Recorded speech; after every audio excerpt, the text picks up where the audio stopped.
Hello, I'm Laura Penn, and welcome to Green Views, a talk show about green issues and green solutions, in partnership with Dukascopy TV. Nature is priceless, but it is not valueless. There's tremendous worth in healthy and functioning ecosystems. This worth can be described as natural capital.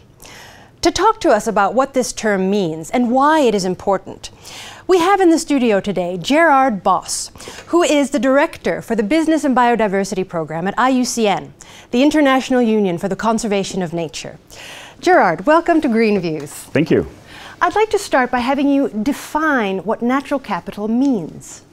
Natural capital is really the stock and the flows of natural resources for which people are deriving benefits.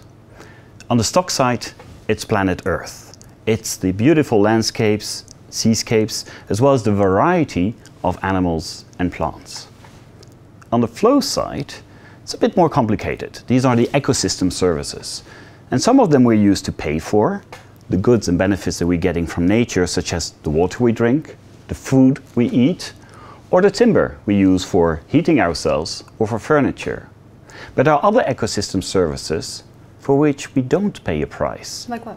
We get them for free, like natural carbon capture, like flood protection, or just water and air purification. But today, we are depleting the natural assets, and the functioning of these services are being deregulated. Actually, nature is starting to send us some invoices on that. Imagine the Vanuatu disaster with Cyclone Pam, which has wiped out 80% of homes, is probably one of these invoices that nature is sending us. That's a good example. And what are the origins of the term natural capital? Well, the conservation community will tell you that they've been dealing with that for ages. However, the economic actors started seeing this more when the TEEB report came in. What does that stand for? TEEB? The Economics of Ecosystems and Biodiversity. Okay. Where finally the invisible value of nature and services that we're getting from nature started to be identified. Okay. Now, another development is when Rio+20 happened in 2012. What happened then? Well, there the CEOs, company CEOs, started to come out and actually say natural capital needs to be put at the same level as financial capital and social capital. It's only when we are managing these three at the same time that we'll get to a sustainable development. Okay, that's interesting. And are we talking about natural capital or natural accounting here? It's a tricky question.